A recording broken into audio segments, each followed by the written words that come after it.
So after launching innovation in schools, the work doesn't stop. Where the work shifts and transitions in some ways to sustaining innovation in schools, to thinking about how do we... Well, we kind of tricked you with the launching phrase. Well, or what's not a trick is to say we have to start somewhere, that things begin.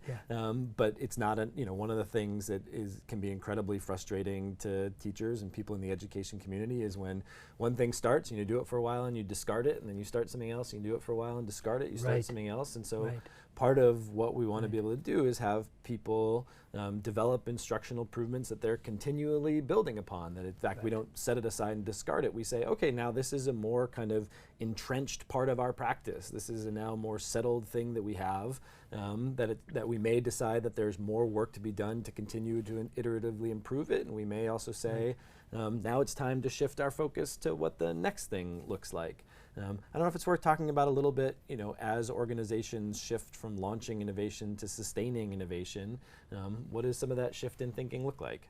Well, first it's clarity about what it means to have accomplished something.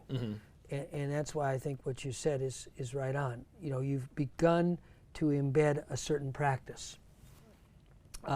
It of course goes right back to the way we've been kind of emphasizing that all along, that this is not about what you think, it's about what you do. It's not about having a bunch of new wonderful ideas, it's about gradually developing new practices. And that's one simple way, you might say, to kind of calibrate progress over time. Well, we've established this practice, we've established this practice. Now, having said that, in a relatively short period of time, no practice is really embedded yet. So you might say we're in the beginning stages of embedding it. So one good question to ask yourself is that, well, what might it look like over the next year or so if this practice or practices we've been working on start to really get embedded? And then you're starting to calibrate that next stage. So I do think that gives a way of thinking about it that's definitely more robust, because it keeps it grounded in the doing, in the activities. And it's never over. I mean, this may or may not be what you want to hear right now, but we often say, hey, so you've accomplished this? Great. Now guess what? It'll get harder. There's a tendency to think, I don't know if this is human nature or just a massive collective conditioning, that, oh, we're going to get through this and it'll be like going to the beach and we will have done this innovation thing. No, actually, you never get it done. It never ends. But what's really exciting ultimately, and what ultimately defines the spirit, you might say it's kind of an explorer's spirit. Once you've explored this, that spirit wants to explore what's next. And so in a sense, that's really the deepest accomplishment. You've begun to implant a spirit of exploration. And that spirit doesn't want to get to the beach. It doesn't want to get it all done. It really is ready for the next challenge. A phrase that I really like for the next challenge is the next level of work.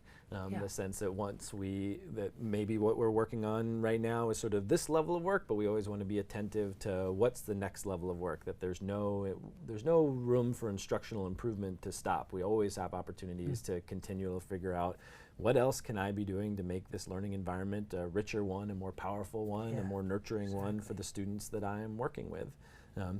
If you have final thoughts for the participants in the course, if you had a sort of benediction for them moving forward. Just something that struck me as I was listening to you there, which it's sort of an obvious connection, but I'd never made it.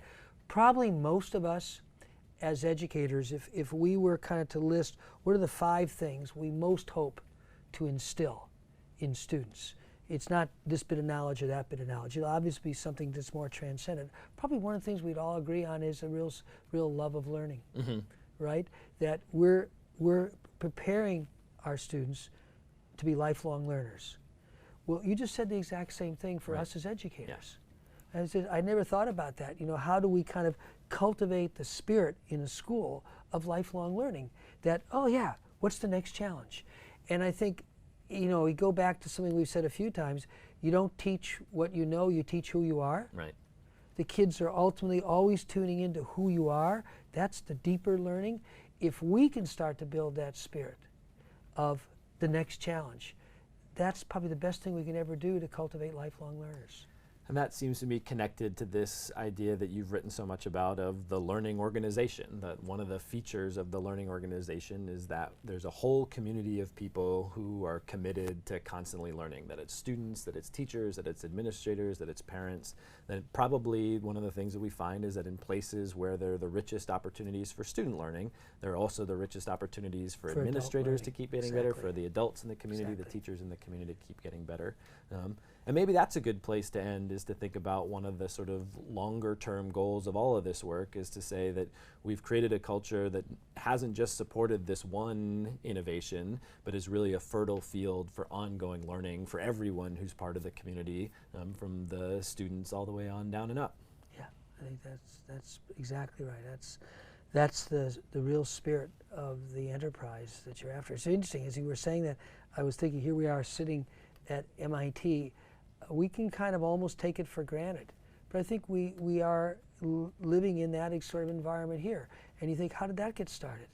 You know, well, people cultivated a certain spirit of the culture.